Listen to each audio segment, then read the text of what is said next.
Welcome. Man, we on episode 6, y'all.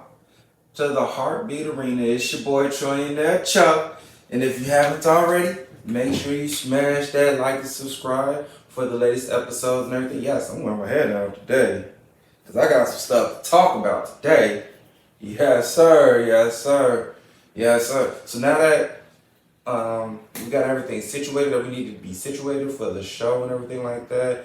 So expect more episodes to be coming out. And yes, people, we do take our time because it's kind of hard to find content to cover that nobody has yet to cover that is important.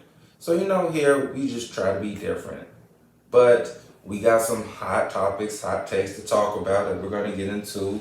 So let's dive right into it. First off, Clippers new arena gets broken into by 2 teenagers. What?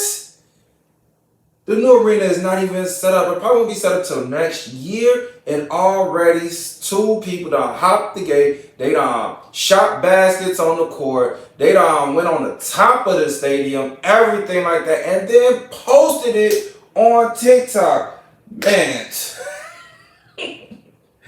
And yes, the mayor of the city of LA is basically saying they're going to prosecute them. They're gonna find the teenagers and everything like that. They don't know where they are or their whereabouts, but that was kind of ballsy to do that. In a sense, it was kind of funny. If you want to find that, hold on. Let me see if I got the website. If I wrote it down on here, because I know I probably did. Let me see. Do I got it? I think it's K. Let me just look it up for you guys real quick. Let me look it up just so you could get the actual website to read the article. But it was crazy when I first found out about it. I don't know what would possess someone to go hop in, go in the Clippers arena. Wow, the Clippers arena, newly built one that has all these toilets and stuff. The new Clippers arena, and just get to clowning and acting a fool. Let me see it. Clippers arena. Cause that right there shocked me, and it's crazy because no one really even discussed it. Yep, teams break. So you could basically go mlive.com. They talk about it. You could go on WPOC. So it's all over when you type it in and stuff like that. So I know they stuff probably went viral, and that's the quickest way to get caught is to commit a crime and then post it. Like they can't see your location and track you and stuff. That's just idiotic. Anyway, so let's talk basketball. So hopefully on the 5th of March in 2024, we basically had the Suns against Denver. The Suns ended up winning in OT. However, Phoenix doesn't show Bobo enough love, and Bobo was getting in the game. Hey, to be honest, I didn't realize that guy was that skinny. Like, god dang, he is frail. He makes Kevin Durant look lean and Wemby look lean. Like, he is a stick out there. Basically, Bobo only had 2 points, and they gave him a tech in the game for hanging on the rim. My whole thing with that is,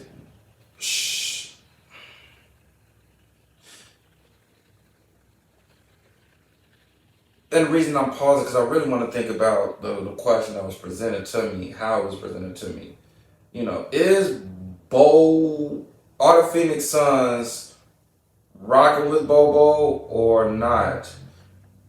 And when you watch that game, he got minutes, he got time and everything, but they really wasn't passing him the ball. Like Bradley Beal at one possession was on the left wing. He did his move, driving left, did a step back. He actually had the shot, but he passed the Bobo, and Bobo didn't catch the ball and went out of bounds, and Beal looked kind of mad. And it was kind of like every time Bobo was open, Beal would not pass him the ball. So I don't know if it's just they don't rock with him. Maybe he's rubbing the team the wrong way still, or he's just not putting in that work. But I'm all for guys getting their money, but I'm also for guys that want to develop and get better. So I'm gonna be watching throughout the the rest of this season, to see if Bobo gets more touches. Because from what I saw, he he didn't touch the ball a lot. In fact, they had him a lot out of the offense. Like he was the guy. Like even on the inbounds play, they had him just in the corner. Normally, when you're like in the corner, you're away from all the action and stuff. So, give me 1 second, y'all. Hold on 1 second. I just got a message.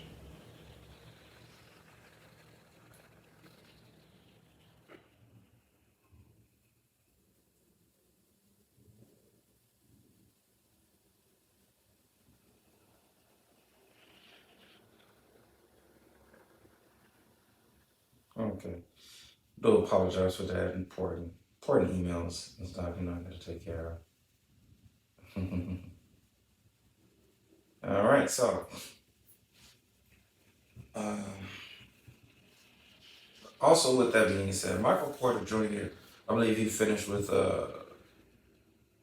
he before going to overtime he had roughly 20 points, but he had a horrible shooting night.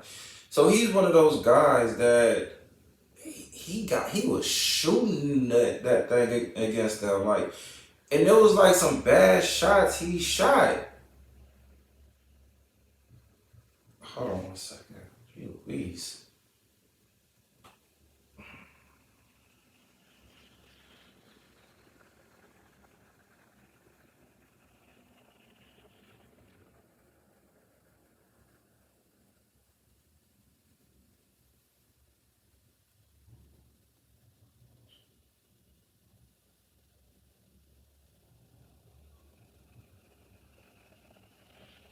Okay.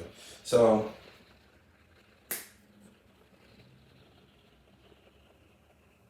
I didn't like that because Michael Porter Jr., if he has those bad shooting nights, he could potentially shoot Denver out of the game because he was taking like some uh, crazy tough shots. And it was like, dude, most of them was forced. And it's like, you don't want a guy like that who does shoot, you don't want him to hesitate on shooting because the minute you hesitate, it makes the defense clog the lane and clog the paint.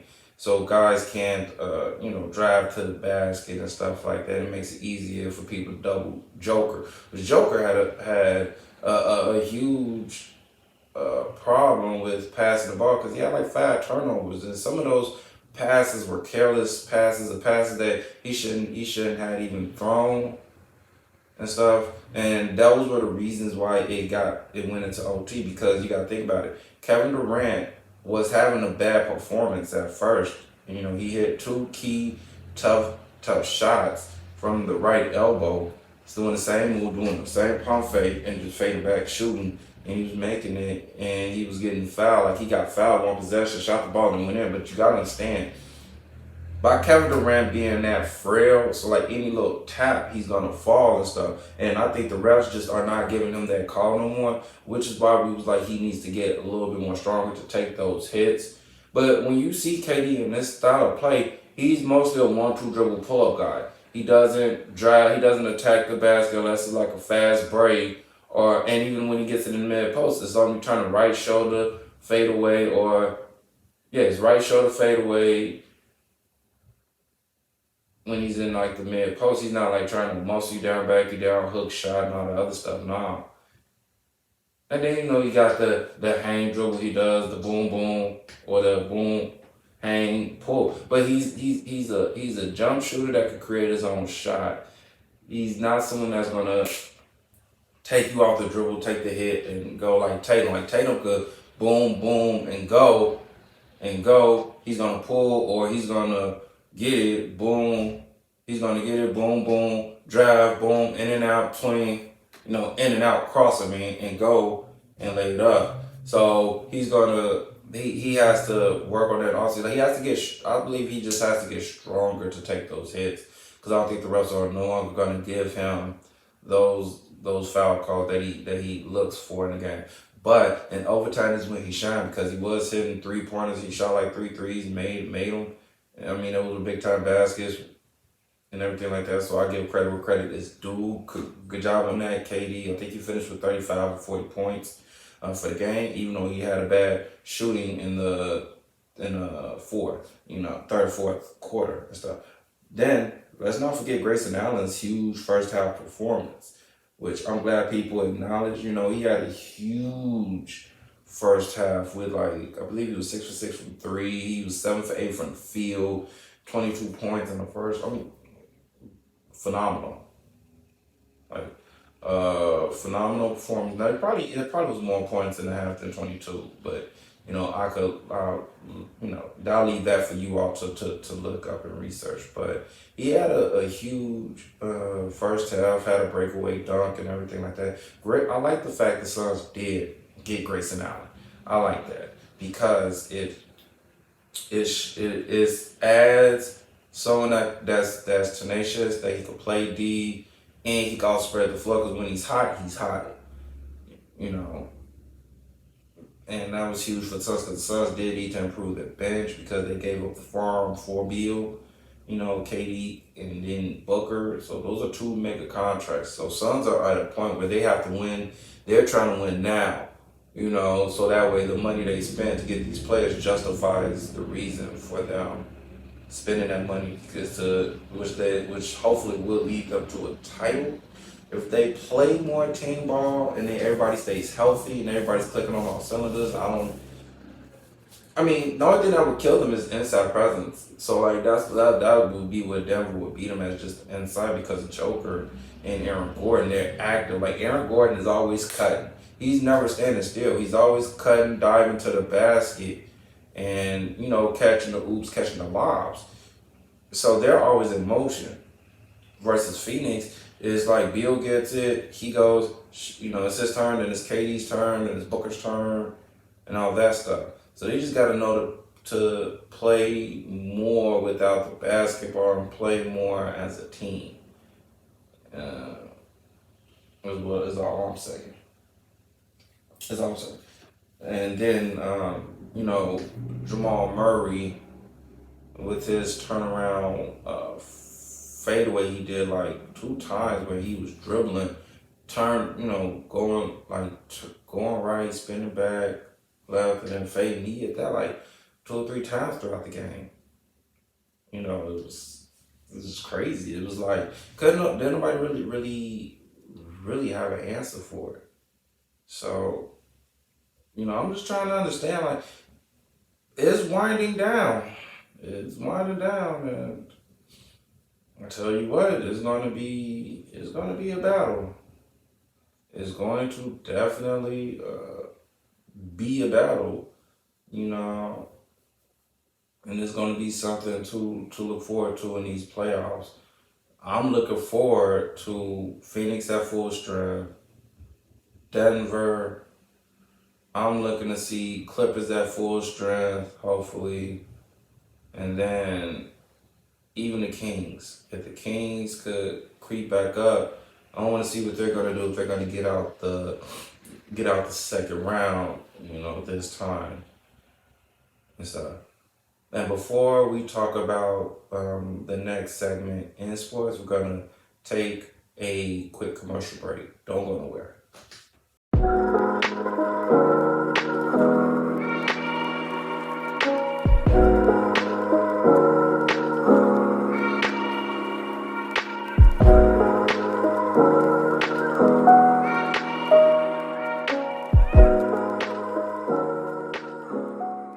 Okay, thank you all. Welcome back. All right, so another take in sports. Now, let's transition to these Wizards. Jordan Poole, bench, which a lot of people are talking about. His numbers have went up from 16 points per game to 23.8 per game. Believe it's 4 rebounds, 6 assists. I don't have the paper right in front of me. But the question is it best that Jordan Poole just come off the bench for the rest of the season and in his future NBA career? I'm gonna say yeah. He is who he is. He's a guy who can come off your bench and still give you 20. He's not a starter simply because when you're going up against the starters and not the role players, it is different. Because that person, they game plan, they scheme for you. Not so much if you are, a role player more, the 6 man. They don't really too much game plan for you like that. Unless you're that guy like Jamal Crawford a little bit. Which, in essence, with him, they may end up doing that. When certain teams play them, they may end up still scheming for Jordan Poole because, that's 20 points. That's 20 plus points off the bench. And the Wizards, of course, they're not going nowhere. They're not going to make the playoffs or anything like that. They're not even going to sniff the play-in. But it's just the fact of that's where Jordan Poole best fits is the 6 man coming off the bench, being that impact player, putting his imprint on the game. That's where he fits at. He's shown that now. They tried to start him, and he was the laughing stock of the league. In fact, Kevin Garnett was like, bro, how is he still in the league playing like that? Playing the way he's playing, leading the team the way he's leading. And not everybody is meant to lead a team, and not everybody is meant to start. It's that simple. Some guys are starters, some guys are just good role players, some guys are just good 6 man players. There's nothing wrong with that. You just gotta find you find your role and where you fit on a team. And Jordan Poole just is one of those guys that he's best used coming off the bench as a 6 man, not a starter. But that's going to be his career from here on out. So that his last contract might be his highest. Just throwing it out there, it might be his highest. I don't think no one's going to offer him more money because he is a 6 man. And he had the chance to be the leader of a team, and he messed it up.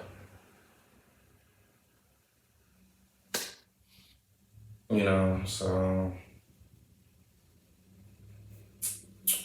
yeah. I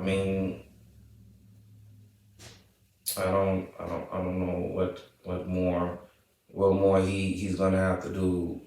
But see, here's the thing. I think he likes coming off the bench though. I don't think he likes the starting position.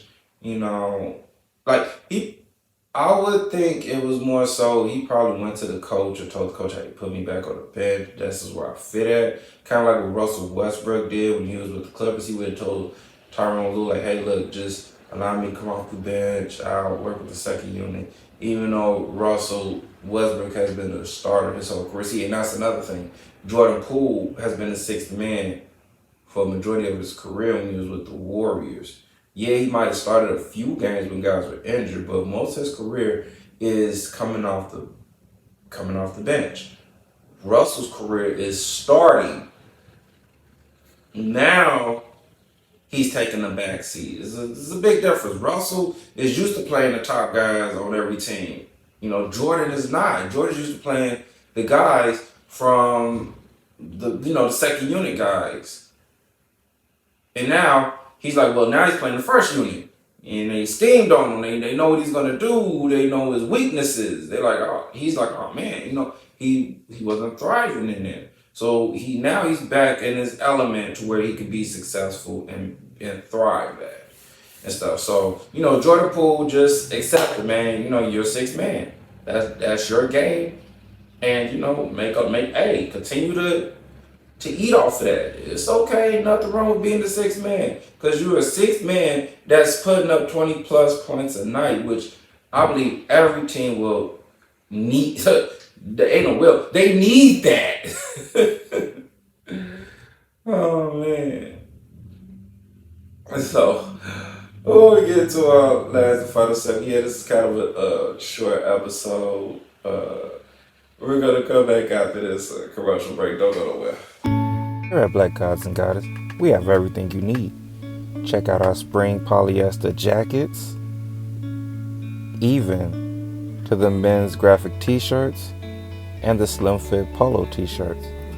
Ladies, let's not forget the casual dresses and the party dresses that we have. While wait, shop now at blackgodsandgoddess.com. All right, y'all. Welcome back. So let's get into our final segment, relationship talks.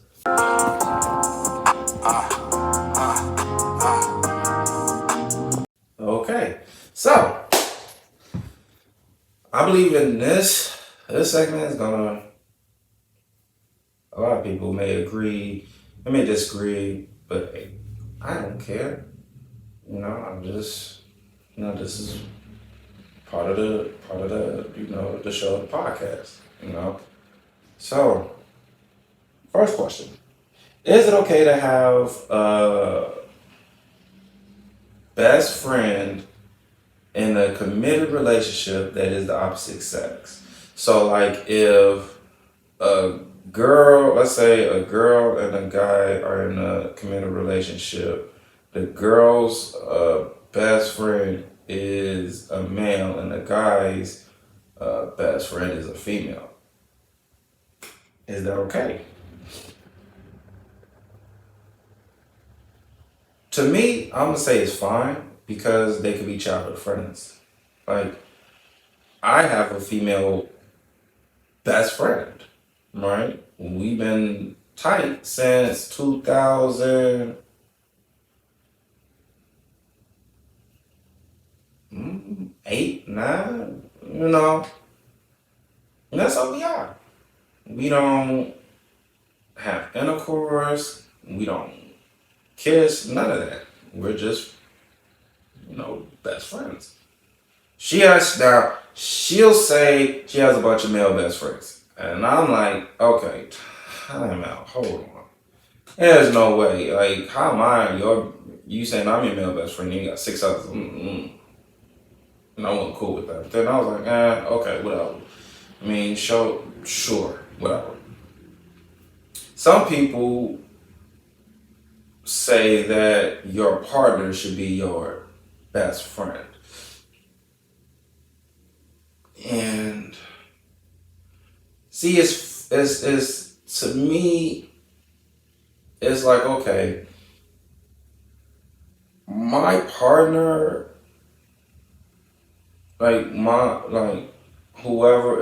whatever woman I date,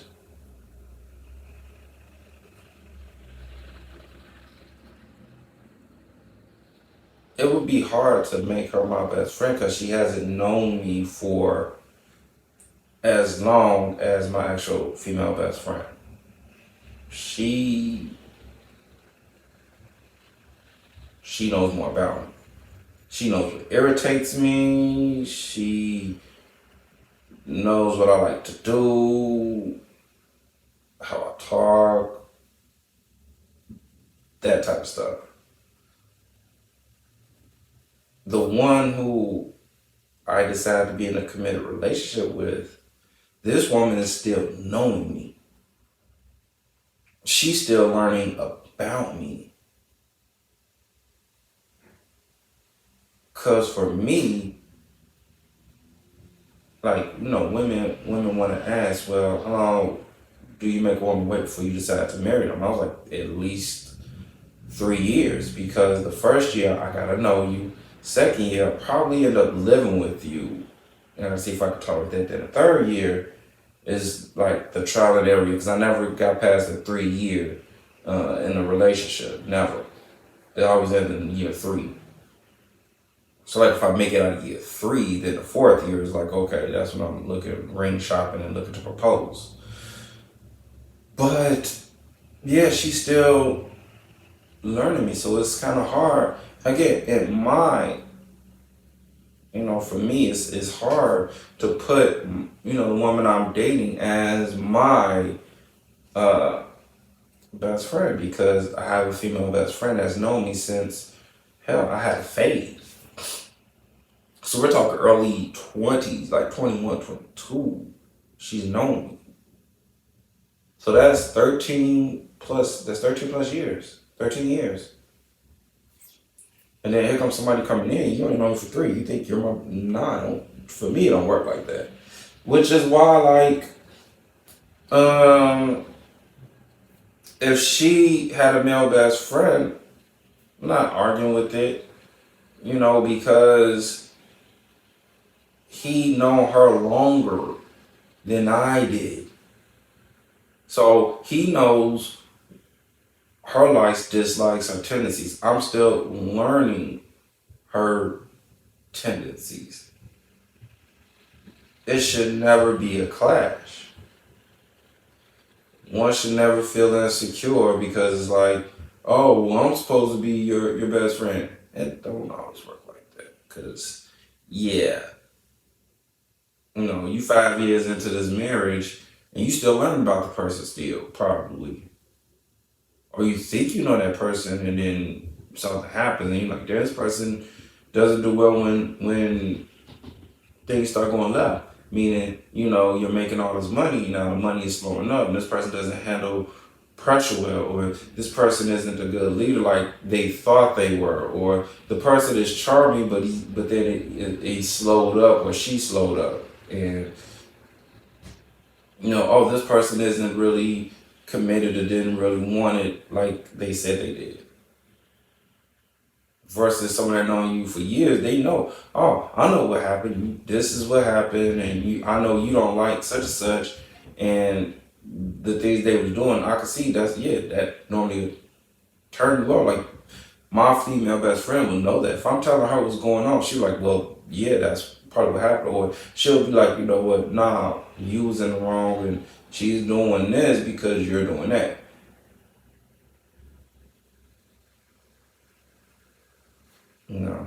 So to answer that question, to me, I find it okay to have a best friend, that's not your partner. Some people may disagree, but I'm like, it's perfectly fine. You know. It brings me to my next question. How does one prioritize consent and mutual respect in sexual encounters? Okay, ladies, fellas,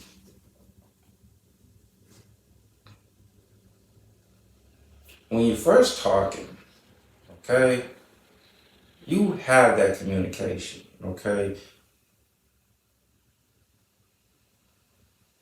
You ask it by being while respectful, because you don't want to do something that turns them off and then they tell you stop or you're being weird.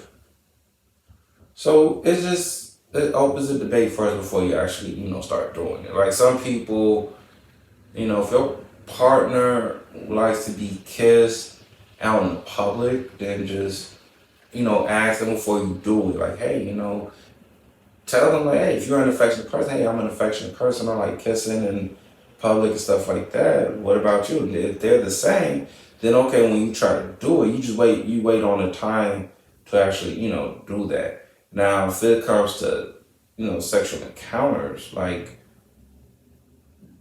drunk sex or all that type of stuff, all that should be communicated before it happens, because you don't want someone talking about you took advantage or you took advantage of and everything of that nature. You don't want those type of problems. So you always ask and get validation before you do sexual encounters like that. Yeah, I know it's kind of weird and everything like that, but no, better be safe than sorry. Because people these days they try to get you for anything now. So please, guys and women, mostly guys, just before you do anything that's gonna lead to sex, okay, make sure you have those conversations first and stuff. Make sure they, consent, they're okay with, the sexual activity that's being done and everything in that nature before actually doing it. Okay, we don't need nobody going to jail or being caught with a charge over miscommunication. Okay, I know that's kind of it's a topic that needs to be discussed. Definitely needs to be talked about. But again, you just want to make sure you have that talk because we don't want one, getting the cops called because they're like, oh my gosh, how did this person took advantage of me, and it's like, what are you talking about? Even if you got to record the conversation for your safety and stuff, do that. Like, do that fast to come after that. But if you're in a relationship, that should also be discussed as well because you don't want to make your partner upset. She drunk and y'all in this relationship, you get some and then she's mad at you, like, you see I'm sleeping, why would you try to do that, blah, blah, blah. And same thing, ladies, he sleep and you try to get some while he's either tired or drunk and you mad he pushing you off because that's not what he likes. So, just make sure y'all discuss that before you actually do it and stuff like that. I think that's very, very key. Just, try to have a respectful conversation about it. And then if everyone's on the same page, everybody's on one accord, then you go about, and then you could go ahead and do that and stuff, But that's my show for today. Like I said, it was kind of short because it was just a lot. There was a lot going on that I was going through and handling. But now that it's all situated and stuff, guys, it'll be more episodes with more detail, more content and stuff like that. Again, my job is to produce good content that people want to hear. But more importantly, hopefully, someone takes my advice and, they add it to their life where they really think about it and, kind of see where it is what I'm talking about and how it can apply to their life. Who knows? I might save you from facing a divorce or facing a breakup. You never know. You just gotta sit back and listen with an open mind when it comes to relationship talks. And then when I do my sports takes and stuff, I gotta research, watch the games and everything like that, research and everything. Because one thing I don't do is come up here and just say anything. Anybody knows, I'll provide proof, I'll provide links. You could Google it. Some of y'all like to Google, you can ask Siri and you'll see it's 99.9% factual of what I say. We give the best takes and stuff. We give the takes that nobody really wants to talk about or people fail to talk about and stuff. That's what makes Heartbeat Arena, one of the best podcasts out there and stuff. So with that being said, today is Friday. Enjoy your Friday. Be safe out there. Take care of yourselves. I will see you all next time. It's your boy Troy Chuck saying, peace out.